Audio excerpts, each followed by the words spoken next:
Samantala, para maibsan ang sakit ng ulo dulot ng trapiko at mapaganda na rin ang tanawin, pinintahan ng ilang malalaking pader sa EDSA. Ang mga disenyo foreign artist parawang gumawa. Balitang hatid ni Cedric Castillo. Sino nga ba ang hindi mabibighani sa view na ito ng Metro Manila kapag tinatanaw mula sa isang mataas na lugar? Ganoon din kahit sa rooftop naman ng isang gusali, mas malapit ang makikita ang malawak at buhay na syudad.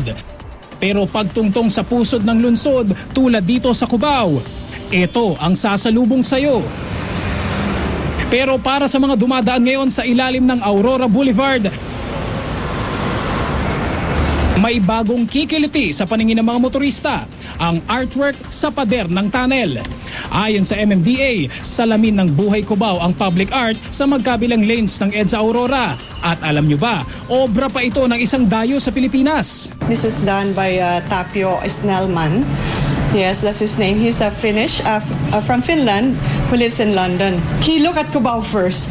So yung Cubao scenery, kung ano yung pinag-aralan niya, kultura, people, how they behave. 4 na kulay lamang ang ginamit sa wall painting at kahit tila nagpasirko-sirko lang ang paintbrush ng mga trumabaho dito, stricto raw na sinunod ang tema. Kapag mapapadaan ka nga naman sa ilalim, lalo na kapag tumitingkad ang obra dahil sa sinag ng araw.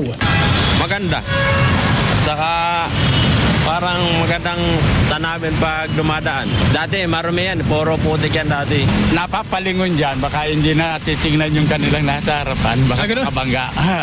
Siyempre, kailangan maging malinis ang syudad natin, lalo Quezon City. Malinis ang painting natin.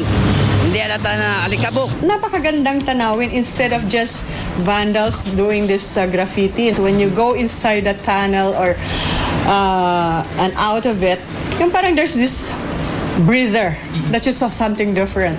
At hindi lang basta sinabi mong gusto ko doon sa wall na yan, hindi. Kailangan meron pong iniisip din nila ano ba kaya ang kultura ng mga residents sa area na yan. Dahil imposibleng pintahan ang mga pader sa tunnel kapag araw nang hindi mang-aabala sa mga motorista. Alas 10 ng gabi hanggang alas 5 ng madaling araw ito binabanata ng mga pintor. Sa ngayon, ito na ang ikatlong public art na matatagpuan sa kahabaan ng EDSA. Nauna na noong 1 taon ang painting sa may EDSA San Lorenzo sa Makati at ang artwork sa mga poste ng flyover sa Ortigas. Bago matapos ang 2012, 5 pang mga disenyo ang nakatakdang ipinta sa iba't ibang bahagi ng EDSA mula Monumento hanggang Pasay. Cedric Castillo, GMA News.